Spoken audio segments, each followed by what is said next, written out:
अहम खबर के साथ गृह मंत्री नरोत्तम मिश्रा की चेतावनी सामने आई है। आपको बता दें कि मंगलसूत्र विज्ञापन विवाद पर गृह मंत्री ने चेतावनी दी है। सब्यसाची का मंगलसूत्र का जो विज्ञापन देखा बेहद ही आपत्तिजनक है और 24 घंटे में विज्ञापन हटाकर माफी नहीं मांगी तो दर्ज होगी एफआईआर। ये कहना है नरोत्तम मिश्रा का। आइए सुनते हैं।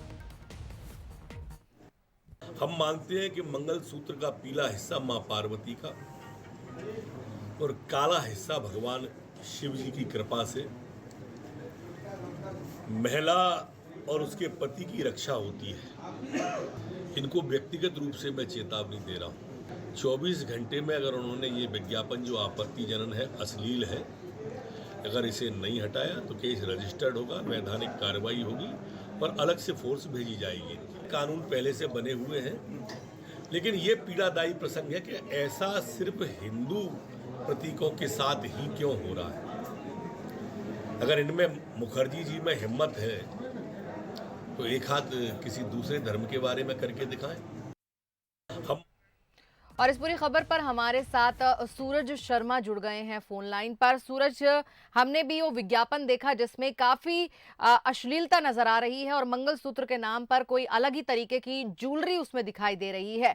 आपके पास क्या कुछ अपडेट है?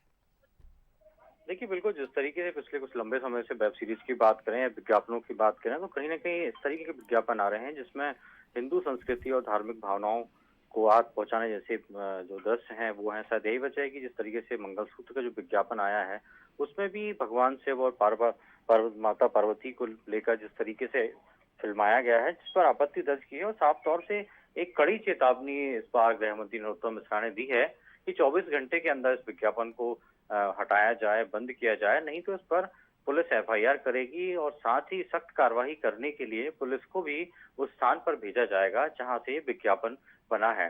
तो कुल मिलाकर अब जो है मध्य प्रदेश सरकार कहीं ना कहीं जो धार्मिक भावनाओं को भड़काने या हिंदू भावनाओं की को आहत करने जैसे विज्ञापन जो बन रहे हैं, इसके पहले भी करवा चौथ के समय भी एक विज्ञापन बना था जिसमें भी आपत्ति दर्ज कराई थी। हालांकि बाद में सरकार की चेतावनी के बाद उस विज्ञापन को हटा दिया गया, लेकिन कहीं ना कहीं जिस तरीके से मौजूदा एक ट्रेंड बन गया है, चाहे वेब सीरीज की बात करें या विज्ञापनों की बात करें, तो यही वजह है कि मध्य प्रदेश सरकार ने एक फैसला भी लिया है कि अब इनको लेकर एक गाइडलाइन जारी की जाएगी और उस गाइडलाइन के तहत ही विज्ञापन हो, वेब सीरीज हो या कोई फिल्म है, उसकी शूटिंग की अनुमति मिलेगी। और कहीं ना कहीं उन निर्माताओं को भी सरकार ने चेताया है कि भविष्य में किसी भी प्रकार की ऐसे विज्ञापन या ऐसे किसी भी प्रकार के दृश्य को ना अपनाएं जिसमें खास तौर से धार्मिक भावनाएं, हिंदू धार्मिक भावनाओं को आहत होने जैसी घटना है वो सामने आए।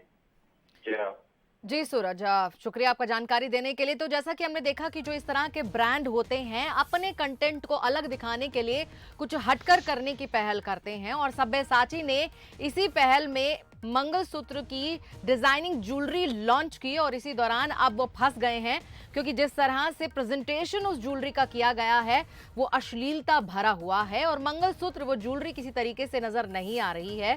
और खास तौर से उन्होंने अपने इस एड को जो नाम दिया है रॉयल बंगाल मंगलसूत्र करके दिया है। आपको बता दें कि डायमंड और गोल्ड की बनी ये ज्वेलरी है, लेकिन अब ये विवादों के घेरे में आ गई है। यूपी विधानसभा